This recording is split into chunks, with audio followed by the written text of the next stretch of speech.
नमस्कार, आप देख रहे हैं 4 PM और मैं हूं आपके साथ निधि तिवारी। आज के इस बुलेटिन में आप सभी का स्वागत है।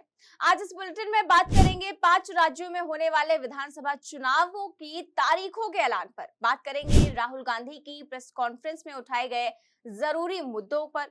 साथ ही जानेंगे कि राजस्थान में बीजेपी ने उम्मीदवारों की जो लिस्ट जारी की है उसमें क्या है खास। इसके साथ ही आपको बताएंगे कि कैसे शिवसेना सांसद संजय राउत ने भाजपा पर निशाना साधा है। इसके अलावा दिन भर की कुछ और बड़ी खबरों से कराएंगे आपको रूबरू, लेकिन खबरों को विस्तार से जानने से पहले एक नजर सुर्खियों पर। 5 राज्यों के विधानसभा चुनावों की तारीखों का हुआ ऐलान। 7 से 30 नवंबर तक होंगे चुनाव।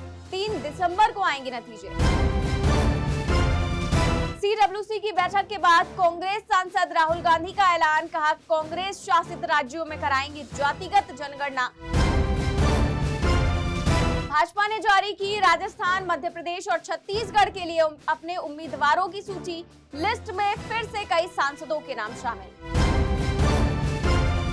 तेलुगु देशम पार्टी के प्रमुख चंद्रबाबू नायडू को नहीं मिली राहत। आंध्र प्रदेश हाईकोर्ट ने खारिज की 3 जमानत याचिकाएं। इजरायल मामले में भाजपा और पीएम मोदी के बयानों के बाद विपक्ष के निशाने पर पीएम मोदी। मणिपुर पर चुप्पी पर विपक्ष ने उठाए सवाल। लोकसभा चुनावों से पहले इस साल होने वाले 5 राज्यों के विधानसभा चुनावों का बिगुल आज बज गया। चुनाव आयोग ने 5 राज्यों में होने वाले चुनावों की तारीखों का ऐलान कर दिया है। किस राज्य में कब होने हैं चुनाव, जानिए इस रिपोर्ट में। चुनाव की तारीखों का ऐलान करते हुए मुख्य चुनाव आयुक्त राजीव कुमार ने बताया कि मिजोरम, छत्तीसगढ़, मध्य प्रदेश, राजस्थान और तेलंगाना में 7 से 30 नवंबर तक चुनाव होंगे। वहीं चुनावी परिणाम 3 दिसंबर को सामने आएगा। मध्य प्रदेश में 17 नवंबर, राजस्थान में 23 नवंबर, तेलंगाना में 30 नवंबर और मिजोरम में 7 नवंबर को मतदान होगा। इसी तरह छत्तीसगढ़ में 2 चरणों में 7 और 17 नवंबर को वोट डाले जाएंगे। 5 राज्यों में वोटों की गिनती 3 दिसंबर को की जाएगी। यानी कि मध्य प्रदेश, राजस्थान, तेलंगाना और मिजोरम में एक चरण में विधानसभा चुनाव कराए जाएंगे, जबकि छत्तीसगढ़ में 2 चरणों में मतदान होगा। इस समय मिजोरम में मिजो नेशनल फ्रंट सत्ता में है, तो वहीं तेलंगाना में भारत राष्ट्र समिति यानी कि बीआरएस, तो वहीं मध्य प्रदेश में भाजपा और छत्तीसगढ़ में राजस्थान में कांग्रेस की सरकार है। तो इन 5 राज्यों के चुनावों को 2024 के लोकसभा चुनाव का सेमीफाइनल भी माना जा रहा है। इसलिए ये चुनाव भाजपा और कांग्रेस दोनों के ही लिए काफी अहम है। यही वजह है कि चुनाव की तारीखों के ऐलान के बाद से ही सभी दल अपनी अपनी जीत का दावा कर रहे हैं।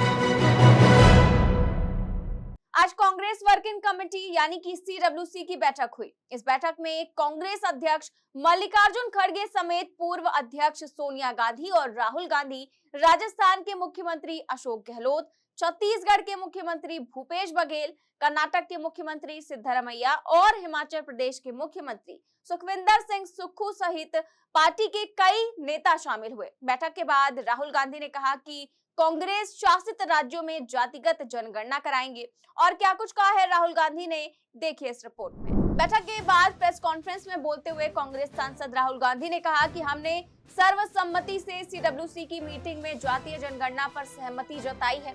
जातीय जनगणना को लेकर हम राजस्थान, छत्तीसगढ़ और हिमाचल प्रदेश सहित अन्य कांग्रेस शासित राज्यों में आगे बढ़ेंगे। इसको लेकर हम बीजेपी पर भी दबाव बनाएंगे। राहुल ने कहा कि विपक्षी गठबंधन इंडिया में शामिल ज्यादातर दल जातिगत जनगणना के साथ है। राहुल ने आगे कहा कि हमारे 4 में से 3 मुख्यमंत्री अन्य पिछड़ा वर्ग यानी कि ओबीसी से आते हैं, तो वहीं बीजेपी का 10 में से सिर्फ एक ही सीएम ओबीसी समाज से है। उन्होंने दावा किया कि प्रधानमंत्री मोदी ओबीसी के लिए काम नहीं करते बल्कि ध्यान भटकाने का प्रयास करते हैं। तो वहीं विधानसभा चुनावों पर कांग्रेस सांसद ने कहा कि राजस्थान और छत्तीसगढ़ में कांग्रेस की सरकार फिर से आ रही है और मध्य प्रदेश में बीजेपी की सरकार जा रही है। जाहिर है कि बिहार में जातिगत सर्वे के बाद से कांग्रेस और राहुल गांधी लगातार कह रहे हैं कि जिसकी जितनी हिस्सेदारी उसका उतना हक, और विपक्ष भी लगातार जातिगत जनगणना को लेकर मांग करता आ रहा है। चुनाव आयोग द्वारा 5 राज्यों के विधानसभा चुनावों की तारीखों का ऐलान करने के बाद तुरंत बाद ही भाजपा ने अपने उम्मीदवारों की सूची भी जारी कर दी है। भाजपा ने आज छत्तीसगढ़, राजस्थान और मध्य प्रदेश के लिए लिस्ट जारी की है। इस लिस्ट में क्या है खास, जानिए इस रिपोर्ट में। अपने इस लिस्ट में भाजपा ने राजस्थान में 41 उम्मीदवारों, छत्तीसगढ़ में 64 और मध्य प्रदेश में 57 उम्मीदवारों की सूची जारी कर दी है। छत्तीसगढ़ के लिए दूसरी और मध्य प्रदेश के लिए बीजेपी की ये तीसरी लिस्ट है। मध्य प्रदेश के लिए जारी सूची में पार्टी ने सीएम शिवराज सिंह चौहान को भी टिकट दिया है और शिवराज सिंह चौहान को बुधनी से ही मैदान में उतारा गया है। तो वहीं गृह मंत्री नरोत्तम मिश्रा को दतिया से चुनावी मैदान में उतारा गया है। तो वहीं राजस्थान की बात करें तो इस सूची में भी कुछ सांसदों को टिकट दिया गया है। इसमें राज्यसभा के सांसद किरोड़ी लाल मीणा को राजस्थान के सवाई माधोपुर से टिकट दिया गया है। सांसद भागीरथ चौधरी, बालकनाथ, नरेंद्र कुमार और देवजी पटेल को भी चुनावी मैदान में उतारा गया है। तो वहीं पूर्व केंद्रीय मंत्री राज्यवर्धन सिंह राठौर को जयपुर से टिकट दिया गया है। इतना ही नहीं, इस लिस्ट में वसुंधरा राजे की खास नरपत सिंह राजवी का टिकट भी काट दिया गया है। इसके अलावा विद्याधर नगर से दिया कुमारी को चुनावी मैदान में उतारा गया है, जबकि अभी तक वसुंधरा राजे का भी नाम लिस्ट में नहीं आया है। तो वहीं छत्तीसगढ़ से भी 3 सांसदों को टिकट दिया गया है। इसमें सबसे चौंकाने वाला नाम साजा से ईश्वर साहू का है। ईश्वर साहू की बेटी का 2 समुदायों के विवाद में हत्या हुई थी। इसके अलावा प्रदेश अध्यक्ष अरुण साव लोरमी से चुनाव लड़ेंगे। बता दें कि जिन 5 राज्यों में चुनाव होने हैं उन सभी राज्यों में भाजपा की हालत काफी पतली नजर आ रही है। इसमें भी मध्य प्रदेश और छत्तीसगढ़ में तो कांग्रेस काफी मजबूत स्थिति में नजर आ रही है, जबकि राजस्थान में भी भाजपा की अंदरूनी कलह उसके लिए चिंता का विषय बनती जा रही है।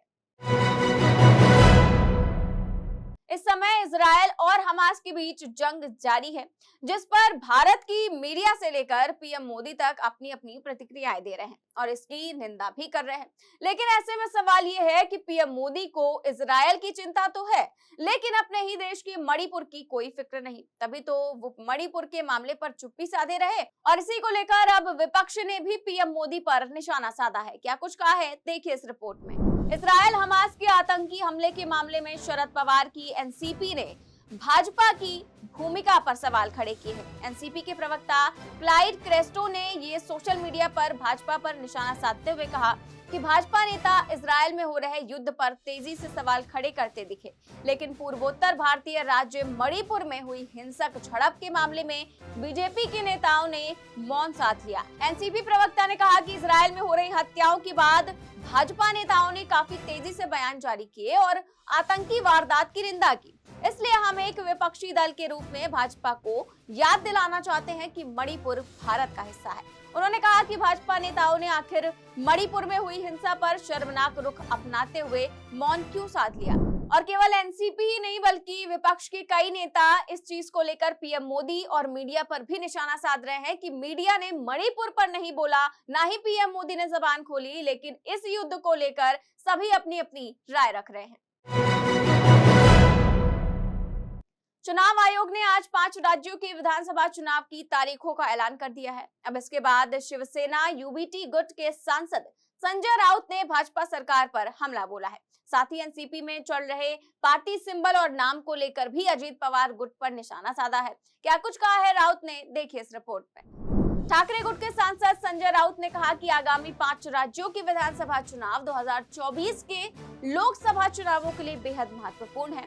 हमें यकीन है कि हमारी एमवीए सभी 5 राज्यों में जीत हासिल करेगी। लेकिन इस दौरान राउत ने सवाल भी पूछा कि आप मुंबई नगर निगम सहित राज्य की 14 नगर पालिकाओं की चुनावों की घोषणा कब करेंगे।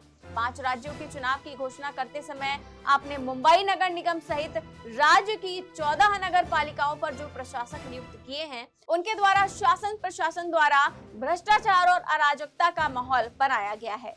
नगर निगम चुनाव के संबंध में निर्णय लेना आवश्यक है। तो वहीं शिवसेना और एनसीपी की टूट पर भी राउत ने कहा कि हमारे नेता तो असली शिवसेना ही है। तोड़ने के लिए शिवसेना टूटी, कांग्रेस टूटी, समाजवादी पार्टी टूटी, चाहे जितनी भी पार्टियां तोड़ लो, हमारी मूल सोच मूल पार्टी के साथ है। शिवसेना उद्धव ठाकरे के नेतृत्व में है। वहीं एनसीपी के बारे में राउत ने कहा कि शरद पवार जीवित हैं, उनका अस्तित्व है। चुनाव आयोग सुनवाई कर रहा है और चुनाव आयोग को भी कुछ सोचना चाहिए और पार्टी के संस्थापक सामने बैठे हैं। इस बुलेटिन में फिलहाल इतना ही। देश और दुनिया की तमाम बड़ी खबरें जानने के लिए देखते रहिए 4 PM न्यूज नेटवर्क। नमस्कार।